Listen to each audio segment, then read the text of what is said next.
Good afternoon, everyone. Thanks for being with us.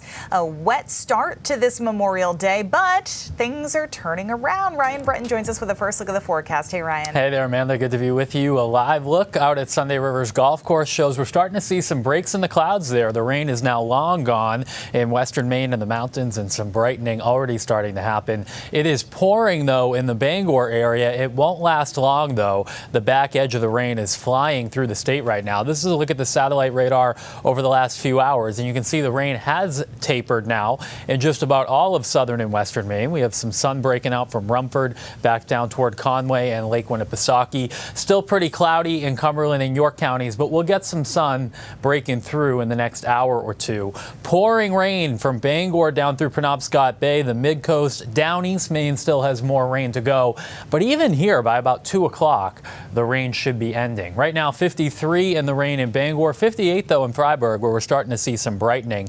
And over the next couple of hours, this rain continues to depart to the east. We see a clearing sky, and this particular model is pretty ambitious on the temperatures where we see the sunshine. We should at least rise into the 60s through the mid and late afternoon and could touch 70 in a few spots.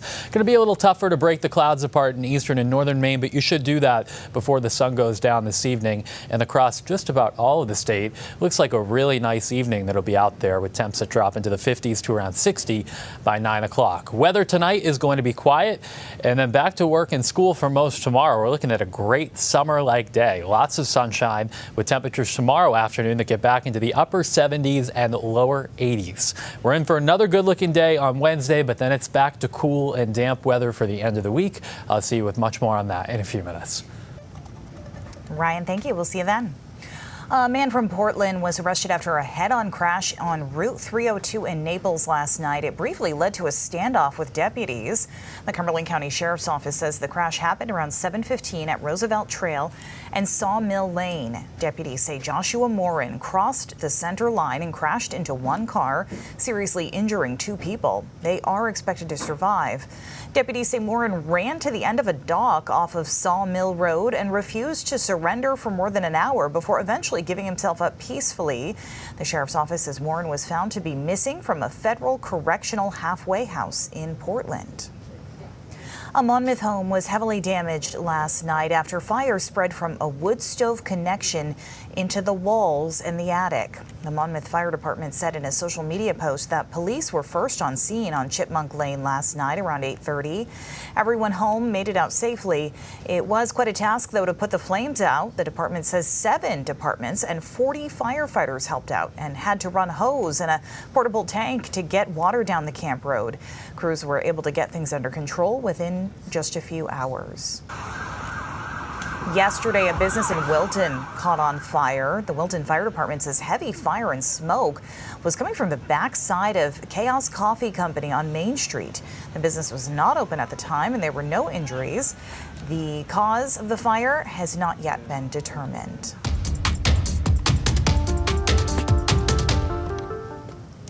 People in Acton came together to remember the life of beloved first responder Jim Bond, who died Christmas Day last year. They were also able to carry on his legacy of giving by raising donations for those impacted by the Robbins lumber explosion in Searsmont. Drew Peters has the story. He meant everything. We were together almost 25 years. There are few words that Nancy Gannon Bond says could describe her husband, Jim. He was a larger-than-life presence. A presence there when you needed a laugh. We had a blast. Or when your life was on the line. The call come off in the middle of the night, 3 in the morning. My husband would get up and go to places unknown, and he'd be the first one on scene going to the fire. Hundreds of calls that Jim would answer during his 41 years as an Acton volunteer firefighter. Jimmy was the guy you would follow into a burning building. For 21 of those years, Mike Conway was right by Jim's side. He had the ability to just see the world through other people's eyes. And if they were hurting, he wanted to be able to get in there and help them. A legacy of service his loved ones are hoping to carry on after his battle with cancer. When my husband passed away on Christmas Day, my house was full of volunteers. And I am so blessed to be able to help with this and give back. A memorial honoring Jim and giving back to fellow first responders who answered the call to the deadly fire and explosion at Robbins Lumber in Searsmont. They lost that young volunteer firefighter, and there are several people still suffering in hospitals with severe burns, that this is exactly what Jimmy would have wanted. Friends and family piling in more than $5,000 in donations and sharing a toast at Jim's favorite bar. A great friend and an incredible fireman. Just like he would have wanted. If this happened to be somebody else, Jim would have been the first guy here. You know, it was a giver. A giver to his community and his family. It makes me feel like I'm doing something to help Jimmy and live on with what he would want to do. In Acton, Drew Peters, News Center, Maine.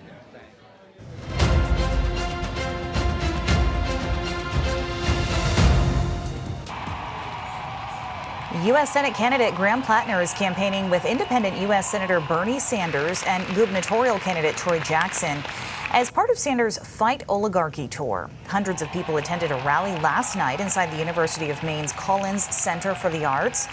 All three speakers criticized the influence of large corporations and called for higher taxes on billionaires.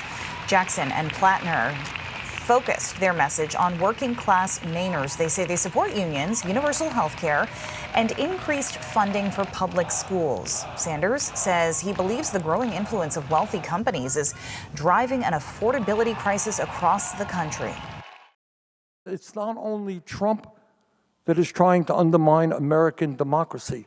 It is all of these billionaires and their super PACs who want to own and control the United States Congress. We cannot allow that to happen. Our taxpayer dollars can build schools and hospitals in America and not bombs to destroy them in Gaza and Iran.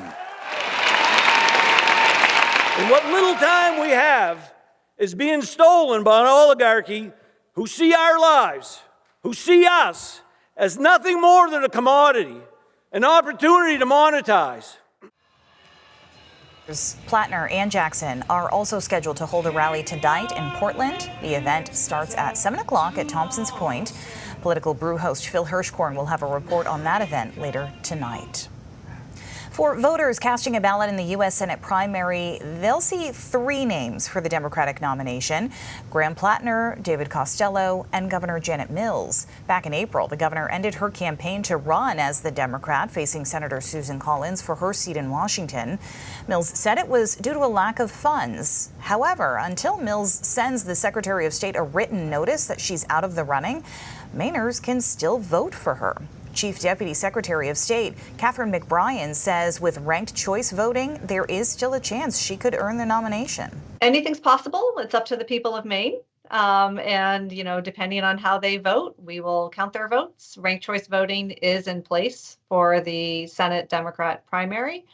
So we'll see where the counts and the votes go.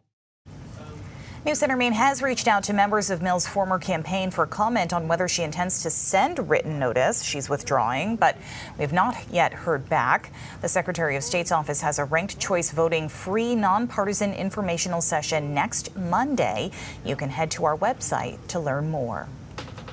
Coming up on News Center Maine at noon, the latest on the war between the U.S. and Iran and whether the two sides are any closer to a peace deal. We'll be right back.